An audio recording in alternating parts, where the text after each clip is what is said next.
Amen. Isang mapagpalang araw sa ating lahat, mga kapatid. At muli tayo ay nagpapasalamat sa Panginoon dahil sa privilege na ito na nakapagpapatuloy tayo sa pag-aaral sa kanyang mga salita. At sa araw na ito ay meron tayong tatalakayin na isang paksa na malimit na maraming mga mananampalataya o Kristiyano na mayroong kakaibang pananaw, no, tungkol dito sa ating paksa, no. Wala pa sa aking plano na talakay ng paksang ito. Subalit dahil madalas kong nakikita sa mga post sa media, no, sa mga Facebook, ang tungkol sa kaluluwa, no. Ang mga greetings sa mga yumaong mahal sa buhay, no, katulad ng Happy Birthday in Heaven. So, lagi natin itong naririnig, no, o nababasa sa ating mga Facebook, no? Sa ating mga wall, dumadaan yan, Happy Birthday in Heaven, Tatang. So, ganun din last 2 days, ginanap ang tradisyong pag-alaala, no, sa mga yumaong mahal sa buhay, no. Tinawag itong All Souls Day, no. Nagkaroon ako ng interes upang talakayin natin ng tungkol sa kaluluwa ng isang tao. So, alam naman ng bawat buhay na tao na sila ay naniniwala sa kaluluwa, no? But hindi yung sila ay naniniwala o hindi, no? Ang ating tatalakayin ngayon is about the soul, no? Nagkaroon ako ng interes upang talakayin ito na ang tungkol sa kaluluwa, no, ng isang tao. Maraming mga tao na hindi naaayon, ano, sa liwanag na sinasabi ng banal na kasulatan. So, today, titignan natin yung ating paniniwala, no? Ako, ang ating mga nakaraang nalaman tungkol sa kaluluwa, no? So, ating titignan ngayong araw na ito ang isang paksa tungkol sa isang doktrina na halos lahat ng mga Kristiyano ngayon ay naniniwala ng lahat ng kanilang nalalaman ay nasa Biblia. Lahat ng kanilang nalamang turo, ito ay nandoon sa banal na kasulatan, no? Even na hindi na nila ito titignan, hindi na nila ito susuriin, no? Kung ito nga bang turo na aking tinanggap ay nandoon sa salita ng Diyos. So napakahalaga bilang isang mananampalataya o bilang isang estudyante ng salita ng Diyos, kailangan nating suriin, ano? Tignan kung ano ba yung nakasulat dun sa banal na kasulatan. Sabi ng salita ng Diyos sa John chapter 4 verse 1. Beloved, sabi niya, believe not every spirit, but try the spirit whether they are from God. Sabi niya doon, kailangan nating suriin. Nandun ang obligasyon ng isang mananampalataya o isang Kristiyano na suriin ang salita ng Diyos, no? O ang sinasabi ng isang tagapagturo, no? Subalit kung tapat tayong nag-aaral sa salita ng Diyos, ay may sinasabi ang banal na kasulatan which is completely different, no, kaysa sa ating natutunan kung minsan, no? So, ating itong susuriin ayon sa sinasabi ng banal na kasulatan. So ayon sa turo ng karamihan, no, ang tao ay mayroong immortal soul. Mayroon siyang immortal soul. At dahil hindi namamatay ang kaluluwa ng isang tao, pag siya ay namatay, ang kanyang kaluluwa ay tutungo sa langit o sa impyerno. Usually ito yung ating natutunan, di ba? Pag namatay ang isang tao, siya ay tutungo sa langit o siya ay pupunta sa impyerno. No? Ito ang isang nakasanayang turo or traditional teaching minanapa kay Augustinian o yung kay Augustinian doctrine. No? Dito makikita lahat na yan. Ano? At ito ang minanang turo ng karamihan. No? Matagal na akong nag-aaral sa salita ng Diyos at masasabi ko noon na ang salitang death ay hindi ko naiintindihan. No? Hindi ko naiintindihan. Basta't naririnig ko at kung anong sinasabi ng banal na kasulatan, pero hindi ko ito lubos na naiintindihan. No? Kung anong ibig sabihin ng death. At hindi ko rin naiintindihan kung ano ang mangyayari pagkatapos ng kamatayan. At dahil hindi ko alam ang ibig sabihin ng death, tinanggap ko ang mga aral na patungkol dito at pinaniniwalaan sa mahabang panahon, no? Ang aking natutunan kapag namatay ang isang tao, ang kanyang kaluluwa ay tutungo kung hindi sa impyerno o sa langit, no?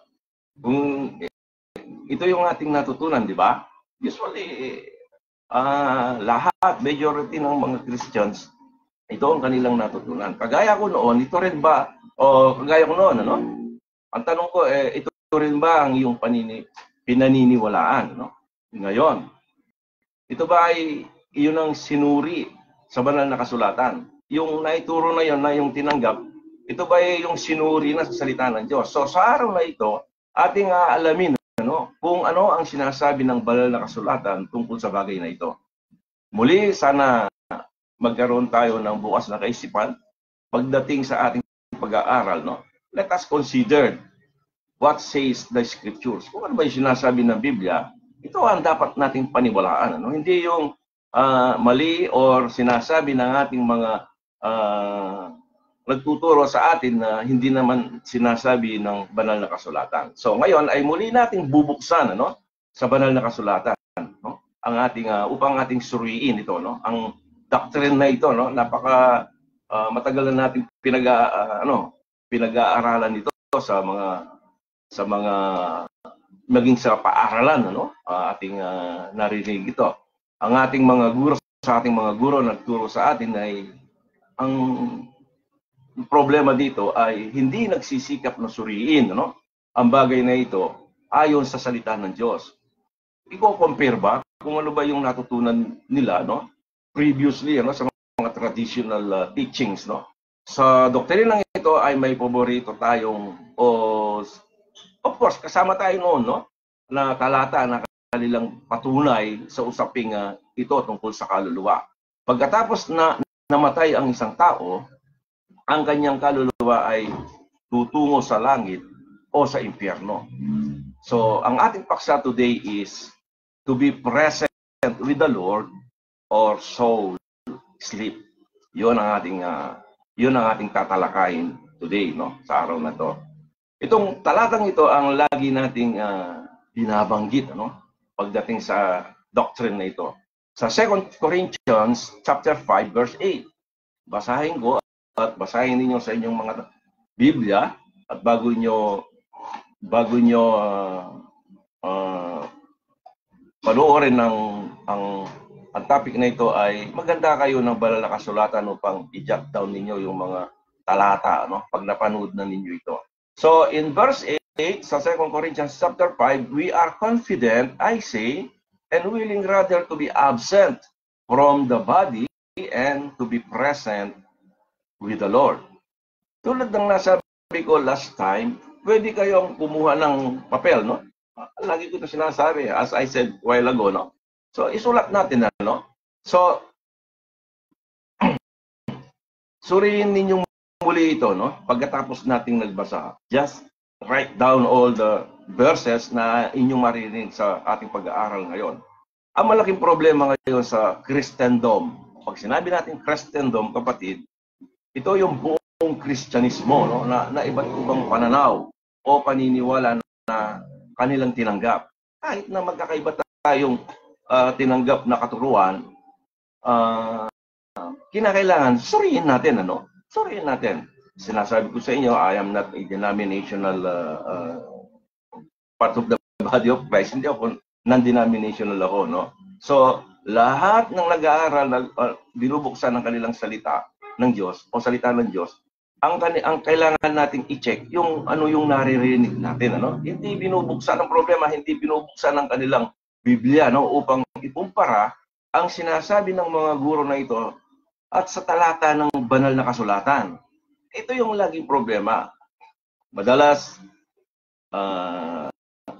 mag-a-attend tayo ng fellowship, nakarinig tayo ng salita ng Diyos, then uwi na tayo at hindi na natin pinag-aaralan ng salita ng Diyos, maging sa mga pang-araw-araw natin, ano? So, sa talatang ating binasa, ano ba ang ibig sabihin, no, ng what is present with the Lord? Ano bang ibig sabihin nun? Ayon sa Philippians chapter 1, verses 21 to 23, for to me, to live is Christ, and to die is gain. So, sagalang sa akin, ang mabuhay ay kay Kristo, at ang mamatay ay pakinabang. Sabi ni Apostol Pablo sa mga taga-Pilipos, no? But if I live in the flesh, this is the fruit of my labor. Yet, what I shall choose, I would not. Ayaw niyang piliin yung sabi niya rito, but if I live in the flesh, no? So, in verse 23, for I am in a strait betwixt two. Siya, parang nasa pagitan siya ng dalawang hindi siya parang ano siya, naiipit siya, no, having a desire to depart. Sabi niya, meron na siyang desire, pagnanais na siya umalis na, no? Ibig sabihin yung mamatay, no? And to be with Christ, sabi niya, which is far better. Sinabi ni Pablo, to be with Christ, which is far better. So, ano yun? Far better than what? Anong ibig sabihin?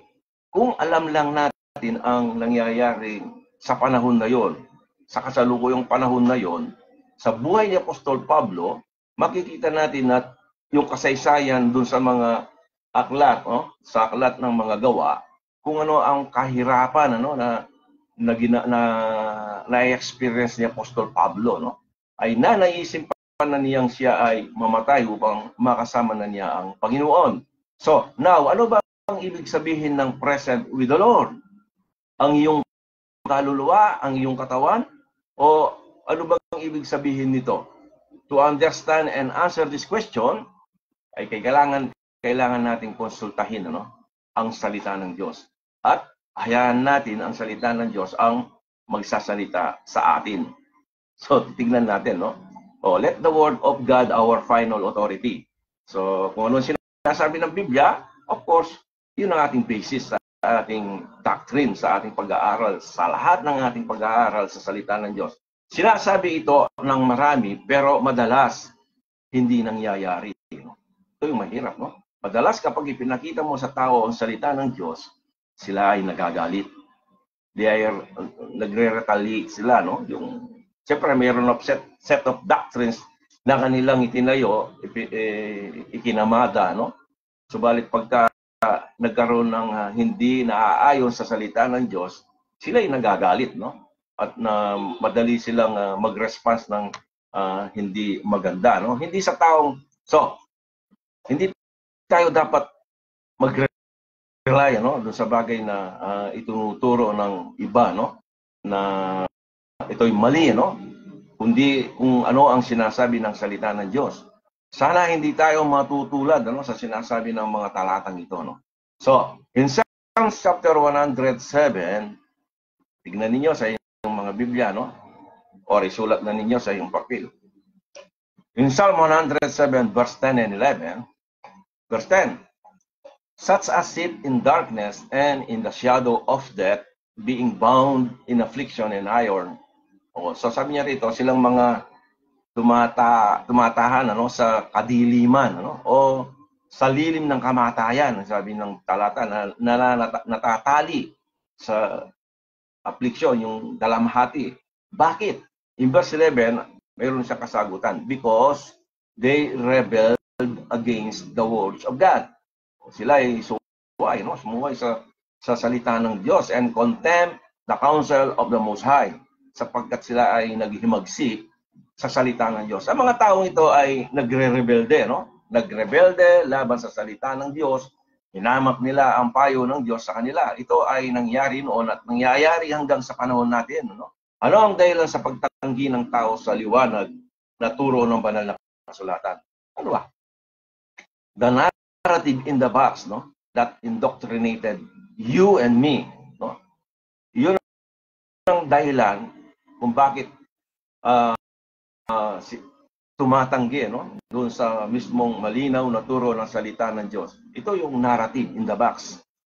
Parang nasa loob tayo ng box at kung ano yung naririnig natin, doon na lang.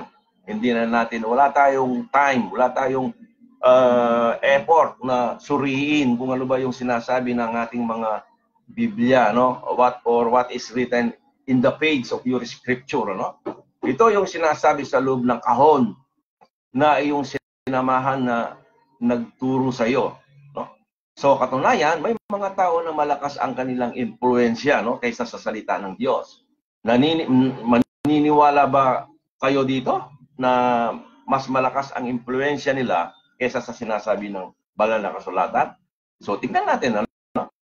Para sa iba, kung hindi turo, no, kung hindi turo ng kanyang leader, no, hindi turo ng kanyang leader ay mali para sa kanya. Ito ang dapat matanggal sa kaisipan ng tao sa panahon natin ngayon. Mayroong mga tayong tinatanggap na turo which is not approved, no? Which is not o hindi sinuri natin sa base sa salita ng Diyos. Sa panahon natin ngayon, maraming Kristiyano na parang sila ay naka-confined sa isang batong kahon, no? At kailangang basagin ito upang siya ay makawala sa kahon na yon. Upang siya ay makawala. Ang pinag-uusapan dito, kapatid, hindi doon sa kung saan tayo nakasapi sa mga denominational church. What I mean, nakakaon sa mga doctrine, no? Set of doctrines, no? So, mangyari lamang ito kung magkakaroon ka ng bukas na kaisipan ng tao sa liwanag ng salita ng Diyos, no? Ang paksa na ating tinatalakay ngayon ay nangangailangan, no, ng referensya sa Biblia upang ito ay ating may kumpara at ating mapapatunayan, no? Ganun paman, sino ang may higit na unawa? Ito yung tanong ko. Sino ba ang may higit na unawa sa Diyos tungkol sa kamatayan? Higit sa Diyos. Sino ang may unawa patungkol sa kamatayan? Of course, wala, no? Sino ang nakakaalam sa mga mangyayari, ano, pagkatapos ng tao ay mamatay? May tuturo ba tayo maliban ng Diyos, di ba? Ang Diyos, siya lamang nakakalam kung saan at anong mangyayari pagkatapos na ang tao ay mamatay, no? Hindi yung mga haka-haka lamang na ating natutunan at hindi wala tayong basis, no? Sinabi ni ganito, sinabi ng aking ganito yung ating mga dahilan. Sino ang ating paniniwalaan ngayon? Ang sinasabi ba ng Biblia o ang sinasabi ng tao? Hindi ako nagbibigay ng pagdududa, no, sa kaisipan ng tao sa panahon natin ngayon. Ang ginagawa ko ay pagbabahagi lamang sa sinasabi ng banal na kasulatan. It's up to you, no, kung ito ay yung paniniwalaan o higit na paniniwalaan mo kung ano ang sinasabi ng Christendom, no? Yung katuruan ng Christendom, no? O yung katuruan na sinasabi ng banal na kasulatan, no? So medyo ang ating topic actually hindi ko pa dapat ituro na ngayon ito dahil there is mayroon akong plano na ituturo yung in future, but parang itiniming ko lang, binigyan ko lang ng pansin dahil sa mga nakaraang araw, no, na mga ating binigyan ng panahon, ano, pagdalaw sa mga cemetery dahil sa ating mga mahal sa buhay, which is good naman na tayo ay nagkakaipon, ano, nagkakaroon tayo ng fellowship. Magsisimula tayo kung ano ang sinasabi ng Biblia today, no, tungkol sa kaluluwa. Kanino galing ang turo that the soul is immortal? Saan ba galing ito? Ibig sabihin, ng kaluluwa ay walang kamatayan. Ito ang turo na alam natin. At ang kaluluwa ay pwedeng humiwalay sa katawan. No? Saan natin natutunan yan? No? Is the soul eternally conscious? Ang tanong dito, no? So, ang kaluluwa ba ay hindi namamatay? Ang katotohanan dito, ang turong ito ay galing sa ancient pagan religions, no? Na ang ating minana magpahanggang ngayon, no? Maging sa Ehipto, no? Maging sa Egypt, silang number one na galing sa kanila yan, no? Ang kaluluwa ay isang solid entity and invisible. Si Plato ang nagsabi na ang kaluluwa ay hindi pwedeng wasakin. Hindi pwedeng wasakin. No? Mayroong ding turo ang mga Griego, no? And Oriental religion of ancient world na kung saan ang mga Christian theologians ay na-impluensya. Na-adapt nila itong bagay na ito, no? Na dala-dala nila ngayon, no? So, the soul is immortal or ang kaluluwa ay walang kamatayan. O dala-dala ngayon ng mga theologians na at itinuro, no? At kinalat, no?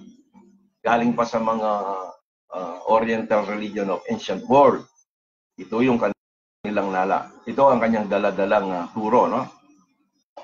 Basahin natin ang Ezekiel chapter 18 verse 20. Tignan natin kung ang kaluluwa ay namamatay o hindi.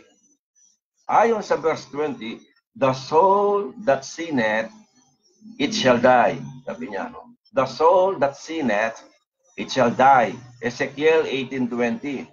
Ibig sabihin nito, lahat ng mga tao ay mamamatay ang kanilang kaluluwa ayon sa talata sapagkat lahat ng tao ay nagkakasala. Lahat ng tao ay nagkakasala ayon sa banal na kasulatan.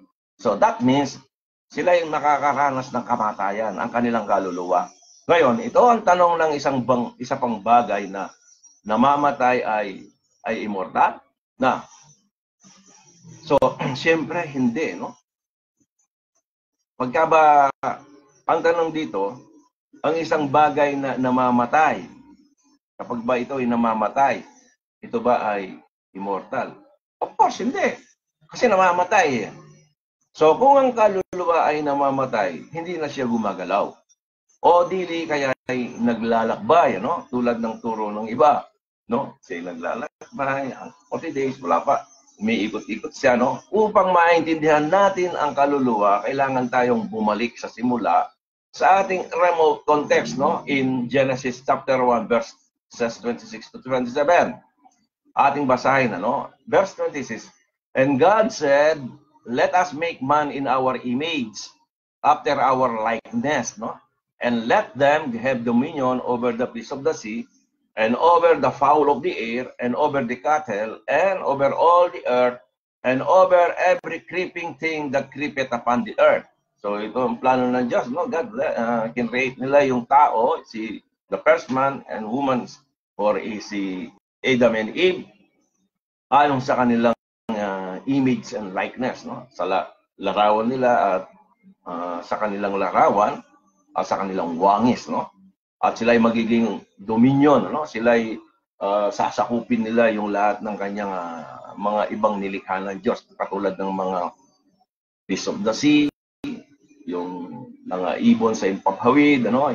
So lahat na yan, ano? So in verse 27, so God created man in His own image, ayon sa kanyang sariling wangis, no? In the image of God created him, male and female created he them, no? In the second account, God gives more details. O ito, tingnan natin ngayon. Dito, detalyado na binigay ng Diyos sa Genesis chapter 2, verse 7.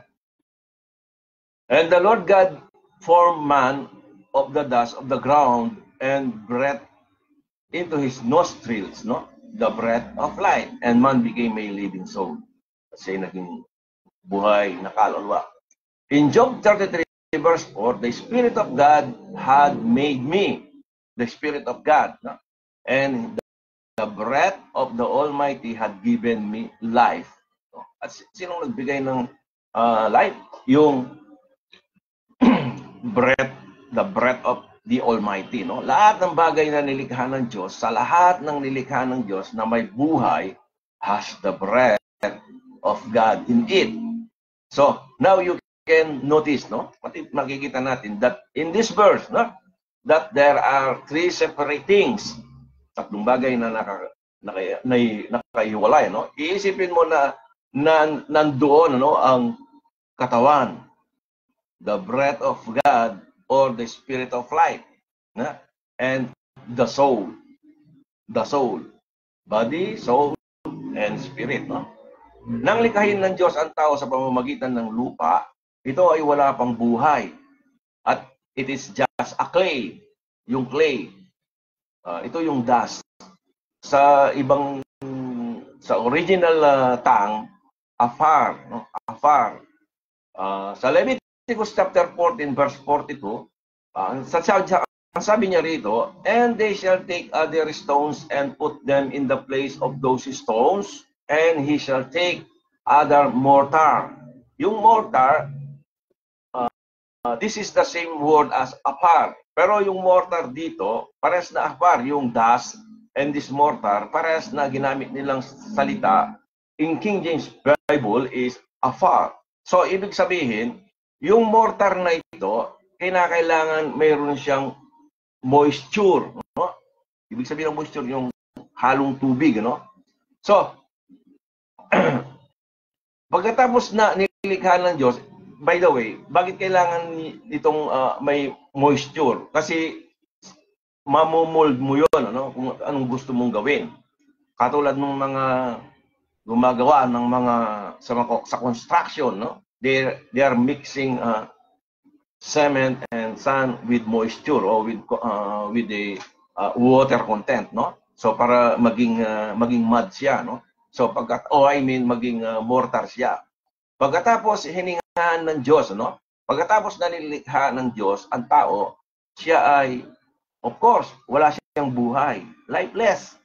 Lifeless siya. And motionless. Ibig sabihin, as in, wala. Nandyan lang siya. Pagkatapos, hiningahan ng Diyos at ang tao ay naging buhay na kaluluwa. After God breath, binigyan siya ng buhay, yung kanyang kaluluwa, no? Now, ang kaluluwang ito ang nagbibigay sensation, no? Sa katawan, no? At ito ang nagko-control upang ang tao ay magamit niya ang kanyang mga senses. We have 5 senses, no? So, ang kaluluwa ay literal na parte ng katawan and it is not separable, no? Hindi siya separated o separate entity, no?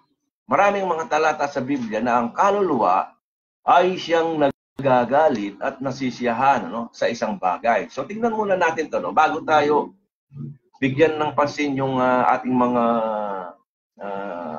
sinasabi tungkol sa kaluluwa. Pero dito tingnan natin na siya ang nagagalit at nasisiyahan, no? Nang siya ay nagkaroon ng buhay because of God breath na ibinigay ng Diyos sa tao.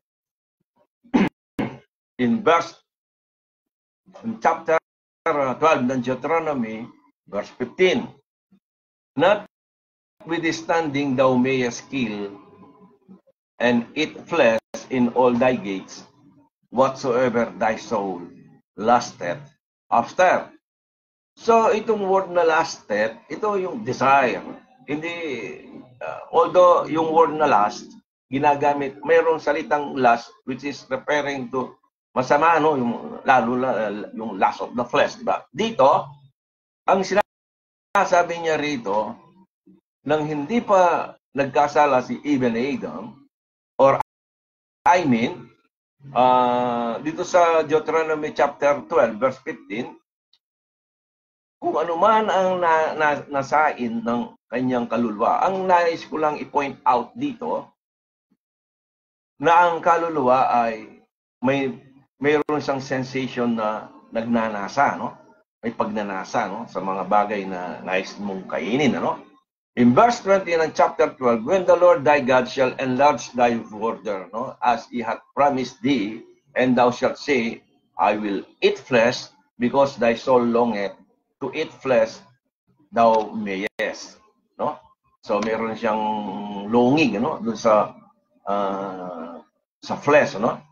In Psalm 107 verse 18, their soul, sabi niya, their soul abhorreth all manner of meat, and they draw near unto the gates of death. Eat flesh, whatsoever thy soul lusteth after. So dito, lahat ng kanilang nasahin, kailangan pwede nilang kainin, no? In Proverbs chapter 6 verse 30, ang tinutukoy lang natin, tinitignan lang natin, ang kaluluwa, yun ang nagbibigay sensation, no? Sa lahat ng 5 senses sa ating body, no? Para magawa natin ng mga bagay-bagay, no? So, men do not despise a thief. Sabi niya rito, in Proverbs chapter 6 verse 30, if he steals, sabi niya, to satisfy his soul when he is hungry. Hindi nahamak ang isang magnanakaw, no? Kung siya ay nagnakaw upang busugin lamang niya ang kanyang pagkagutom, no? So, Proverbs chapter 13 verse 25, the righteous eateth to the satisfying of his soul. O ito palang righteous, no? Siya ay kumakain to satisfying or to satisfy his soul, but the belly of the wicked shall want. Ang matuwid ay kumakain hanggang sa kabusugan, no? Proverbs 16:24, pleasant words are as an honeycomb, sweet to the soul and health to the bones. Ang maligayang, mga masasayang salita, no, ay parang pulot, pukyutan, matamis sa kaluluwa. No? Hindi yung makarinig ka ng bagay na malaking epekto, no, sa buhay ng tao. Pag nakarinig ka ng masamang balita, apektado rin yung buhay mo, no? Pag nakarinig ka ng hindi magandang balita sa mga ibang tao, meron din epekto sa iyo yun, ano?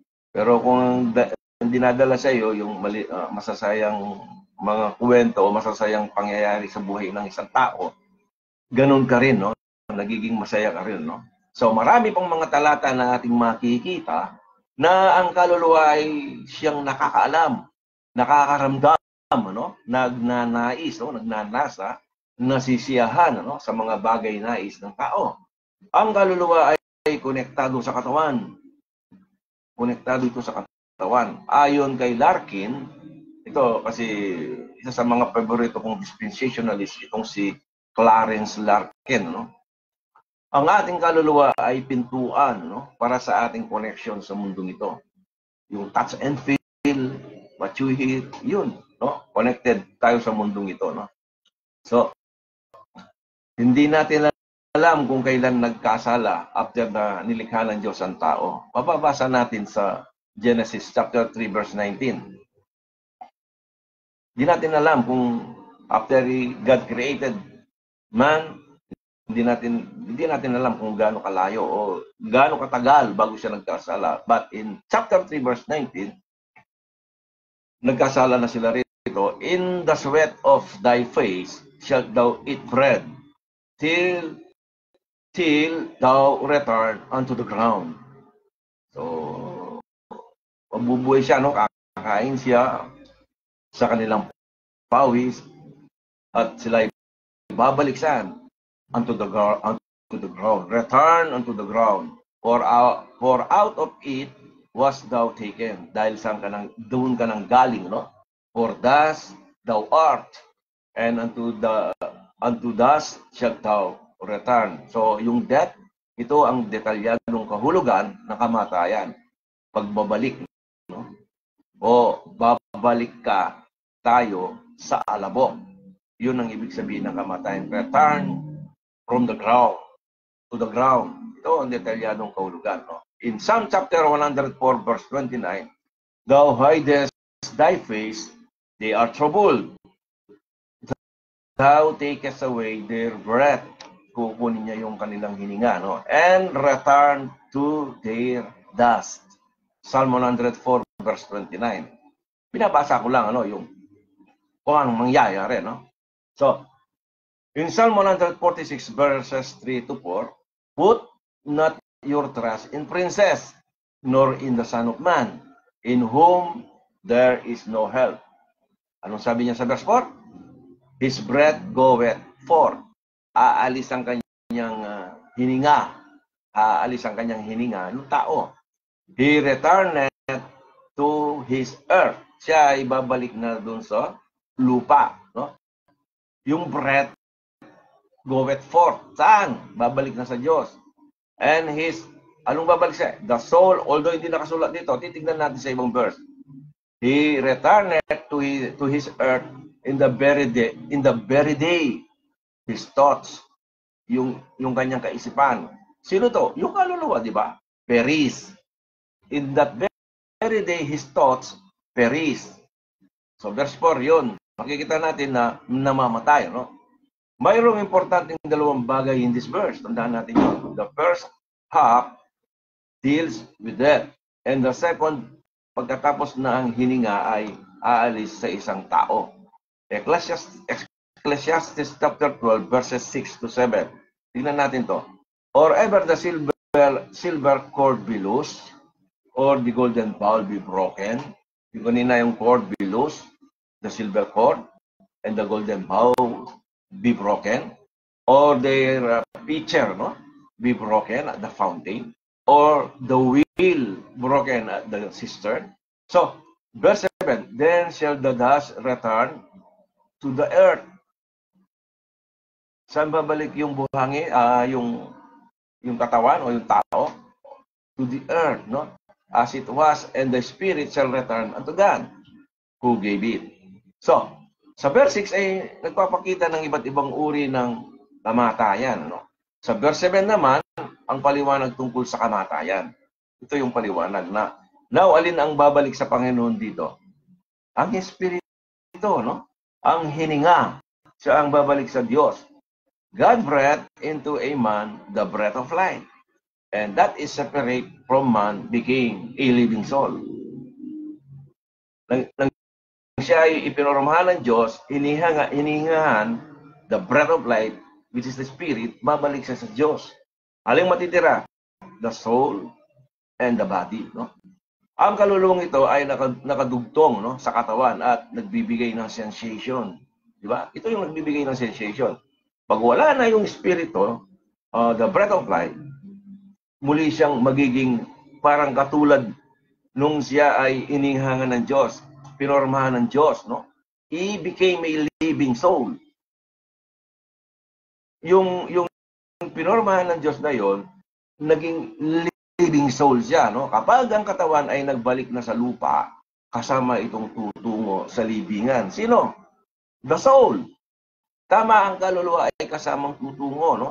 Sa libingan. The soul that sinneth, ito, tandaan ninyo, the soul that sinneth, it shall die. Ang sabi ni Isaiah, no? It shall die. Psalm chapter 16, verse 10. Mahirap paniwalaan, pero yun ang sinasabi ng Bible. Kaya lang tayo nahihirapan na paniwalaan dahil yun na ang naging sistema ng ating paniniwala. Yun na yun ang indoctrination sa atin. Hindi natin binubuksan, hindi tayo tapat na nagbabasa sa salita ng Diyos upang tignan natin kung ano yung sinasabi niya. In verse 10 of Psalm chapter 16, for thou will not leave my soul in hell. Sino itong tinutukoy dito? Jesus Christ, no? Neither will thou suffer thine Holy One to see corruption. The word hell is the Hebrew word Sheol. Sheol. It's the grave, no? Yun ang libingan. Ang Panginoong Yesus ay pumunta sa libingan at hindi sa hell, no? Libingan, no? So, medyo merong malalim ng konting pag-aaral regarding dito sa hell and the word Sheol, no? O yung Hades, no? Anyway, in the future, ating pag-aaralan yan, no? At meron na tayong topic about that, no? Pero ayaw ko lang ma-preempt, no? Mayroong popular na turo sa Christendom. Alam naman yung Christendom, kanina binigyan ko ng paliwanag. Ito yung mga different kind of beliefs of any denominational, no?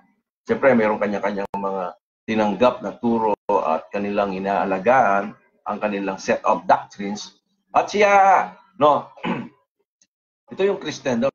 no, pagkatapos na si Jesus ay namatay sa kanila, siya ay nagtungo sa impyerno, sa hell. At siya ay nangaral sa sa kulungan ng alin yun? Kulungan ng mga espiritu, no? Hindi ito ang tinutukoy ni Peter, no? Sa kanyang sulat sa 1 Peter chapter 3. Ang tinutukoy ni Pedro dito ay during the days of Noah, no? Magkakaroon tayo ng separate topic about this, no? So wag nating isingit, no?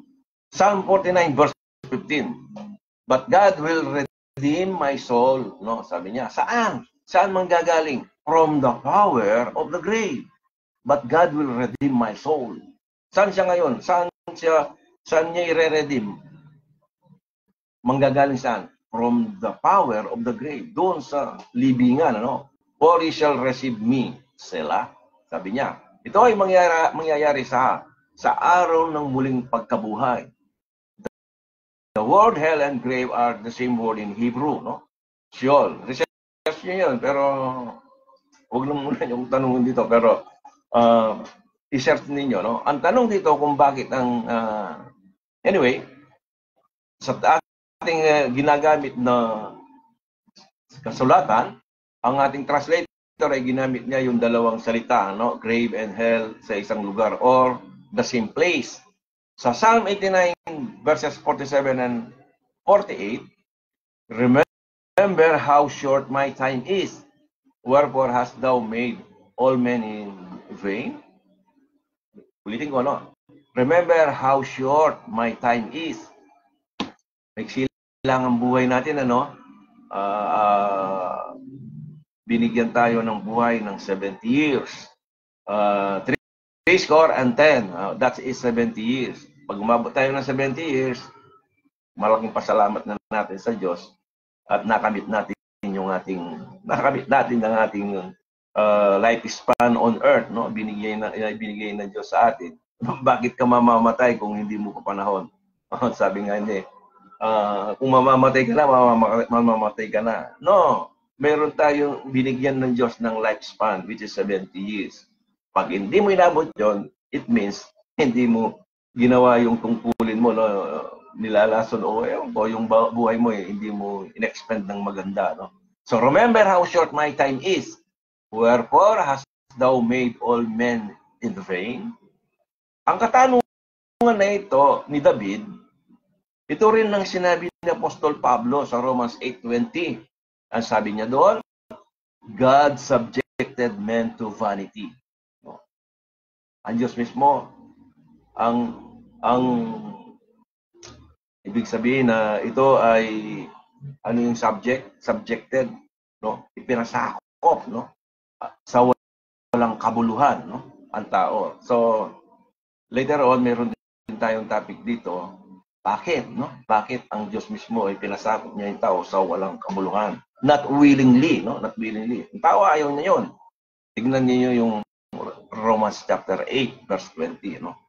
So skip muna natin dito, no? At ang tao mismo ay hindi niya ito kagustuhan. Wala tayong panahon para talakayin ito, no? Of course. Pero tatalakayin natin ito sa ibang panahon. Verse 48, what man is he that liveth and shall not see death? Shall he deliver his soul from the hand of the Son? Shall he deliver his soul? Anong i-deliver niya? Soul from where? From the hand of the grave, no? Selah. Sa talatang ito, malinaw na sinasabi, no? Na ang kaluluwa ay manggagaling sa libingan, no? Manggagaling sa libingan. Sa hirap talata na ating nabasa, ang kaluluwa ay tutungo sa libingan, no? At ang espiritu ay babalik sa Diyos na nagbigay, no? Alam ko kung tapat ka na nag-aaral sa salita ng Diyos, if you are faithful with yourself, na nagbabasa ng salita ng Diyos, ito ay yung isa sa alang-alang ang bagay na ito. Hindi ang ating nalalaman, kundi ang sinasabi ng Biblia. Of course, tayo ay naturuan. Marami na tayong alam. Pero hindi natin dapat na isalang-alang yon, kundi ang sinasabi ng banal na kasulatan. Ecclesiastes chapter 12, verse 7. Then shall the dust return to the earth as it was. No? Malinaw naman dito, no? Babalik tayo sa lupa. And the spirit shall return unto God who gave it. Ang babalik sa Diyos, yung espiritu lang. Never na makikita mo sa soul, kung ligtas siya, babalik sa Diyos. No? Wala kang makikita. Dahil sinabi naman kay Jesus doon, wala pang umakyat sa langit. No? Si Paul on the third heaven, ipinakita lang niya. No? Pero hindi pa siya umakyat. No? Nasa trance lang yun. No? Now, yun ang tunay na kahulugan, ano? Ng kamatayan from Genesis chapter 1 to the last verse of Revelation chapter 21. Ang espiritu at kaluluwa ay magkaiba ang kanilang layunin o yung kanilang function. The first Adam became a living soul, and the second Adam is a quickening spirit. The spirit is the one that gives life. Yun ang nagbibigay ng buhay. Ang kaluluwa na nasa katawan ay siyang nagbibigay ng sensation. No? Yung five senses of man. No? Siya yung nagbibigay. No? Siya ang nagbibigay na para yung sense of taste, sense of hearing, sense of lahat ng senses at kakayahang magpagalaw, no, sa katawan. Itong ating kaluluwa. The soul is the one that gives consciousness, no? Yung ating soul, and awareness sa tao. Subalit ang espiritu ang nagbibigay buhay, no? At siya ang babalik sa Diyos mismo. Siyempre, pagka ang buhay wala na sa tao, siya considered as patay na siya, no? Or mamaya, another term for death, titingnan din natin, ano? Isang bagay lamang ang mananatili sa tao. Ito ang breath of life or the spirit, no? Na babalik sa Diyos for safekeeping hanggang sa babalik o sa panahon ng resurrection, no? Ito ang ibig sabihin ng to be present from the body and to be to be absent from the body or to be present and to be present with the Lord, no?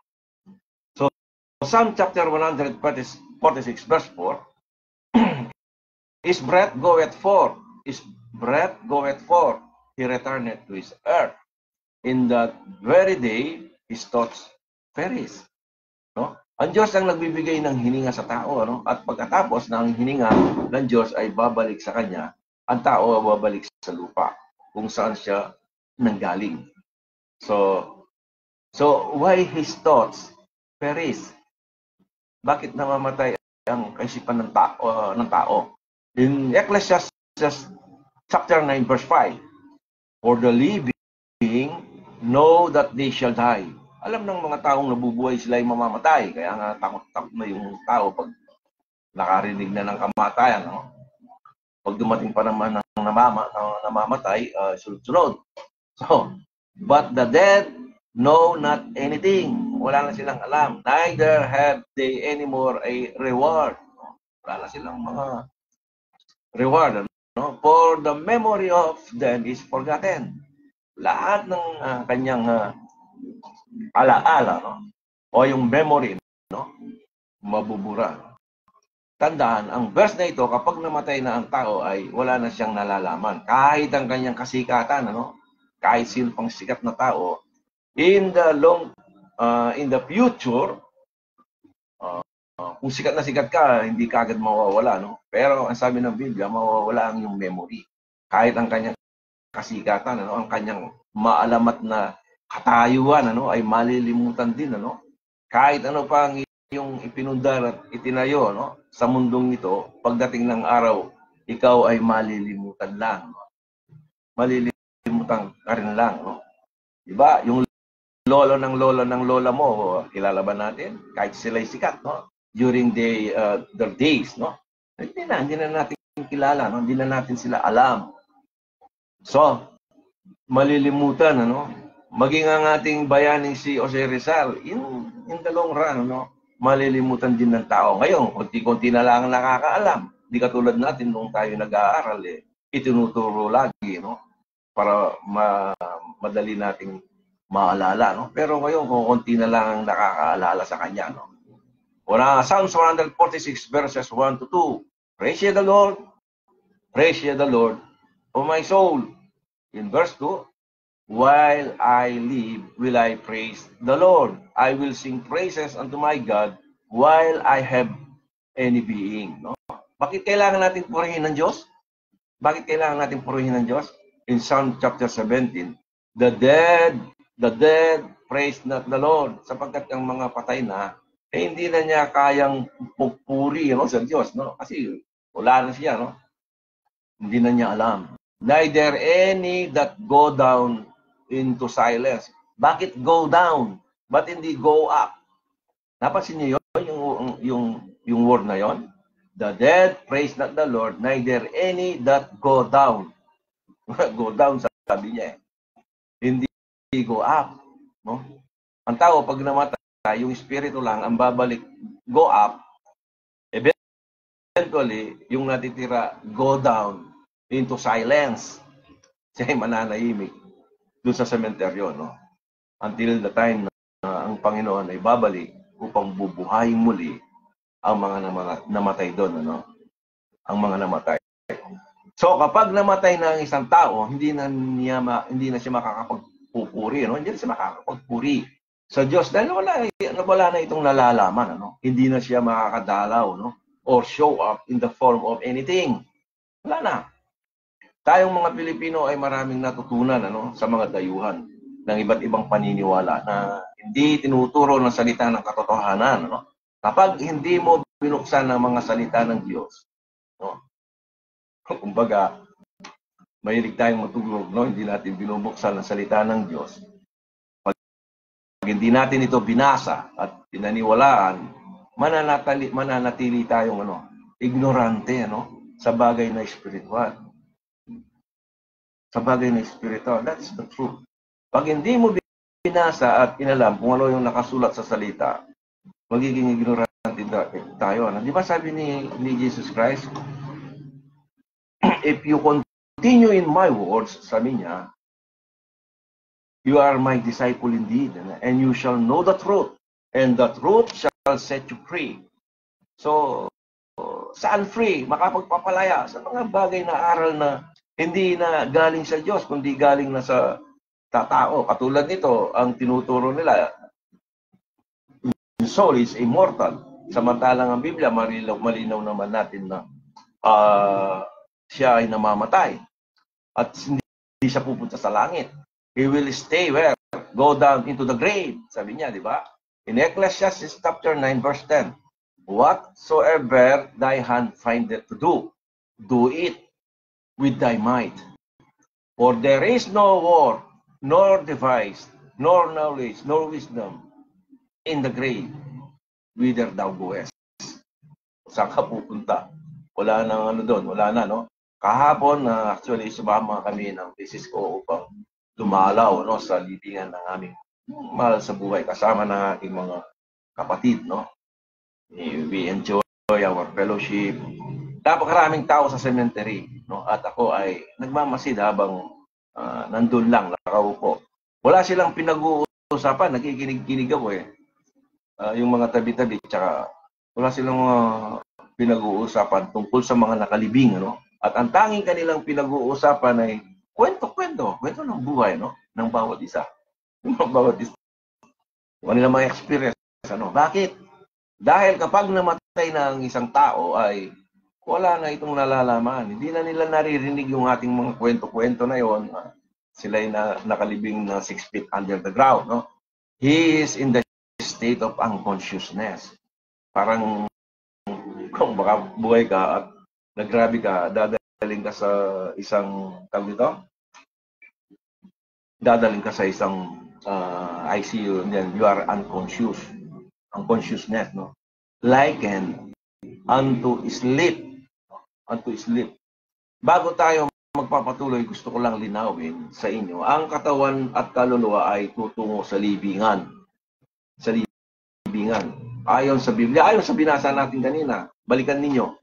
Kung hindi ninyo ako nasundan sa ating pag-aaral, you have no? To go back in this lesson. No? Basahin niyo yung mga talata at ang tawag dito, ito inyong suriin, ano? O bulay-bulayin. Ano? Balikan ninyo ang ating mga talata na ating binasa. So, death is likened unto sleeping. Ito ngayon ang ating titignan. No? Death is likened unto sleeping. In 1 Kings chapter 2, verse 10, babasa ako ng mga maraming verses at susulat na lang ninyo. Tulad ang kamatayan sa isang tulog o sleeping, siya natutulog. 1 Kings chapter 2, verse 10, so David slept with his fathers and was buried in the city of David. 1 Kings chapter 11, verse 43, and Solomon slept with his fathers and was buried in the city of David, his fathers, and Rehoboam, his son, reigned in his stead. 1 Kings chapter 14, verse 20, and the days which Jeroboam reigned were 20 years, and he slept with his fathers. Makikita niyo rito, and he slept with his fathers, and siya inilibing. Ano? In 1 Kings chapter 14, verse 31, and Rehoboam slept with his fathers and was buried. No? 1 Kings chapter 15, verse 8, and Abiham slept with his fathers and they buried him in the city of David. 1 Kings chapter 15, verse 24, and Asa slept with his fathers and was buried with his fathers in the city of David, his fathers. 1 Kings chapter 16, verse 6, so Baasha slept with his fathers and was buried. So, napakarami, Marami pang mga leaders ng Israel na nabanggit at sila ay natulog pagkatapos noon ay inilibing. Sila ay inilibing. Why is that is likened unto sleep? Because there is no consciousness. Unconscious siya, pagka siya ay namatay ng isang tao. Sa taong natutulog o sa taong nasa ilalim ng lupa, So, lahat ng mga tao sa sementeryo, sabi ko nga kanina, so last 2 days, di ba, dinalaw sila ng kanilang mga mahal sa buhay, Kami, kahapon, Sila ay natutulog, wala na silang alam. Silang lahat ay naghihintay sa takdang panahon upang muling buhayin ng Diyos. Another example when Jesus Christ at the tomb of Lazarus. Basahin niyo yung John chapter 1, verses 11 to 14. This thing said he, and after that he said unto them, our friend Lazarus, chapter 11 pala to, not chapter 1. This thing said he, and after that he said unto them, our friend Lazarus sleepeth, but I go, sabi niya, that I may awake him out of his sleep. Sabi ni Jesus, ang aking kaibigan na si Lazarus ay natutulog. Then said his disciples, Lord, if he sleeps, sabi niya, kung siya ay natutulog, he shall do well. Sabi nila, obey it, Jesus spake of his death. So siya ay natutulog, sabi niya sa binobola ba ni Jesus Christ yung kanyang mga disciples? Siya ay natutulog, Pero ang sinasabi ni Jesus, spake of his death. Ang sinasabi ni Jesus tungkol sa kanyang kamatayan. So death is likened unto sleeping. But they thought that he had spoken of taking of rest in sleep. Then said Jesus unto them plainly, Lazarus is dead. Is dead. Ngayon, nakita natin dito sa mga talata ang ating Panginoong Yesus, death is likened unto sleep. It's likened unto sleep. Ano naman ang sinabi ni Apostol Pablo? Tingnan naman natin si Apostol Pablo tungkol sa kamatayan. So, andito na tayo sa ating pamagat kanina, To be absent in the body and to be present with the Lord. So, in chapter 5, or 15, verse 5 to 6, and he was seen of Cephas, then of the 12. 6, after that, he was seen above 500 brethren at once, of whom the greater part remain unto this present. But some are fallen asleep. Who are those that are fallen asleep? Ito yung mga taong namatay sa nakaraang panahon. Ito yung mga binasa nating talata kanina tungkol sa mga haring natulog at inilibing. Maging ang kanilang mga anak, mga kaapupuhan, namatay with them and they slept and buried. No? Siyempre, hindi lamang sila. And if Christ, verse 17, and if Christ be not raised, kung di siya muling nabuhay, your faith is vain. Ye are yet in your sins. Then they also which are fallen asleep in Christ are perished. Ang kamatayan ay tuloy-tuloy, no? Mula pa sa Garden of Eden. So in 19, if in this life only we have hope in Christ, we are all of men most miserable. No? Dito siguro hindi magiging although may part ito sa ating tatalakayin about death, no? In future, no? Hindi pa ngayon, no? Kapag sinabi natin, ang sabi niya, if in this life only we have hope in Christ, we are of all men most miserable. Kapag ang ating pag-asa lamang sa buhay na ito ay Kristo, no? We are the most miserable. Mayroon tayong pag-asa even after this life here on earth, no? So, marahil mayroong mga tanong doon, pero bibigyan ko kayo ng sagot in future, no, regarding this topic, no. Verse 20, but now is Christ risen from the dead and become the first fruits of them that slept. So, ibig sabihin nito, kapag sinabi nating first fruits, mayroon pa mga darating, no. In 1 Thessalonians chapter 4 verses 13 to 14, but I would not have you to be ignorant, brethren, sabi niya, concerning them which are asleep, that ye sorrow not, even as others which have no hope. 14, for if we believe that Jesus died and rose again, even so them also which sleep in Jesus will God bring with him. No? Will God bring with him.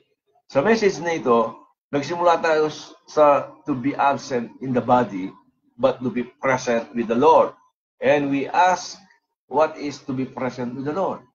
Ano bang ibig sabihin ng present with the Lord? Isa sa sagot na nakita natin ay sa Psalms chapter 146, Psalm 146, verse 3 and 4, put not your trust in princes, no? Nor in the Son of Man, in whom there is no help. Verse 4, tignan yung mabuti ito, no? His breath goeth forth.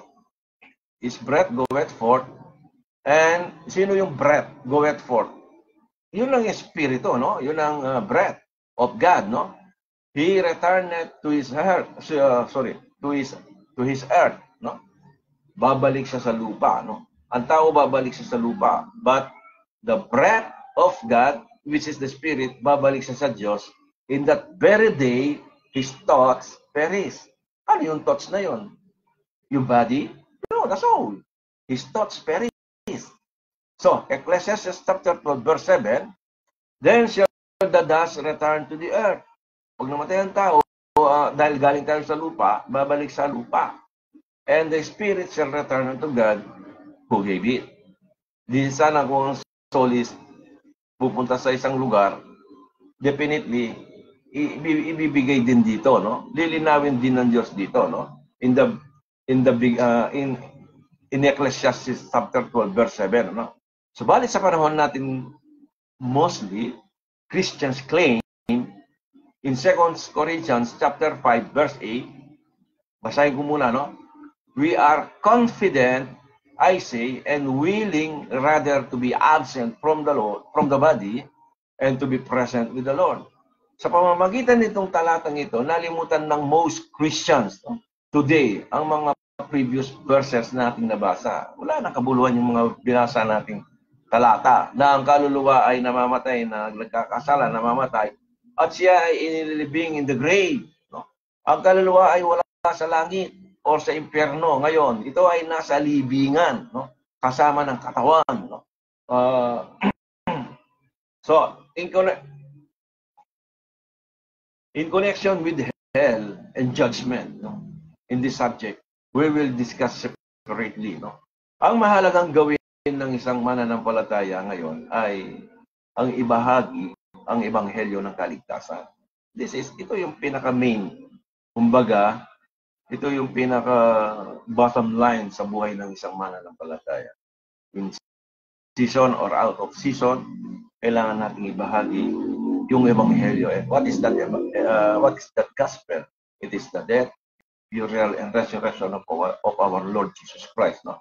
Ang gawain na tinapos ni Jesus doon sa krus, ito yung siya namatay, nilibing at muling nabuhay sa ikatlong araw. No? Ito ang pag-asa na ipinagkaloob ng Diyos sa lahat ng tao. No? Tandaan, ang pag-aaral ay isang tuloy-tuloy na proseso. Hindi tayo stagnant. No? Hindi pagkatapos na narinig at kinilala, nagtiwala dun sa ebanghelyo na ipinagkaloob na ebanghelyo ng kaligtasan sa atin ay tayo ay nahinto na. No? Hindi yun ang layunin ng Diyos. Hindi yun ang plano ng Diyos sa bawat mananampalataya. No? So, kinakailangan nating ibahagi yung ebanghelyo. No? Tandaan, ang pag-aaral natin, ito ay patuloy. No? Kaya nga sabi ni Paul, study to show thyself approved. Kinakailangan pag-aralan natin. Ito yung layunin natin bilang isang mananampalataya. The plan and purpose of God in this present dispensation is to study the Word of God. Ano? Para maging tayo ay approve, ano? Paano natin naaralin? This is by rightly dividing. By rightly dividing. So tandaan ng pag-aaral. So, wag tayong matakot, ano? Alamin ang katotohanan. At ang katotohanan na ito ay nasa iyong banal na kasulatan. It is written in the page of your scripture. No? Kailangan lamang maging tapat, ano? Sa ating sarili. No? At tanggapin kung ano ang sinasabi sa pahina ng iyong Biblia. So, ang bagay na ito, kung mayroon man tayong mababasa sa salita ng Diyos, which is not in our set of doctrines, alam ko na ang sino mang nagtuturo sa atin ay magagalit, ano? Hindi sa atin, kundi magagalit siya doon sa salita ng Diyos. So, yun ang aking nakikita, no? Sa liwanag ng salita ng Diyos. So ngayon, kung hindi nyo nakuha kung anong sinasabi ng salita ng Diyos, meron tayong freedom. Hindi mo naman kayo pinipilit kung hindi nyo paniniwalaan yun, no? Kung ano yung pipiliin nyo, no? But personally, I will stand na my position is what the scripture says. Kung ano yung sinabi ng Biblia, na ang kaluluwa siya ay, at ang kaluluwa na nagkakasala siya ay mamamatay. At siya ay ililigtas ng Diyos doon sa libingan. At wala siya sa langit. No? So, ang tao ngayon, natutulog, no? Yung nasa ilalim ng libingan. No? They are just like into sleep. Sila ay natutulog, wala silang alam. So they are waiting for the resurrection. No? So yung pinakamaligayang araw, no? Yung resurrection. So marami, pasamantalang ating puputulin ang ating pag-aaral, and let me close in prayer. Lord, marami pong salamat sa pagkakataong ito na may bahagi ang iyong salita sa mga nakarinig nito at makakarinig. Bless them, Lord. I pray, O God, na pagkaroon kami ng bukas na kaisipan sa aming pag-aaral ng inyong mga salita. Hindi ang sinasabi ng tao, hindi yung mga natutunan namin, na alam namin na ito ay galing sa Biblia, kundi ito yung mga salita mo na aming nasahin at aming buksan, aming basahin at aming pag-aralan. Makita namin ang katotohanan ng inyong mga salita. Kaya marami rin din salamat sa iyo, Panginoon, dahil sa pagkakataong ganito, sa pamamagitan ng live streaming, I can share thy word, at dalangin ko na patuloy na gamitin mo ang inyong lingkod upang lalo ko pong may bahagi ang inyong mga salita. At maraming salamat dahil ito ang aking diling at may papurit pasalamat sa tanging o sa matamis na pangalan ng aming Panginoong Yesus. Amen. No? So muli, isang mapagpalang araw sa ating lahat. God bless us all. At maraming salamat sa bawat isa, sa mga panunood. I pray you na nawa magkaroon tayo ng paglago at pagnanais, no? pagnanasa na tayo ay lumago sa ating spiritual na pagkaunawa sa salita ng Diyos. God bless us all at maraming salamat. To God be the glory.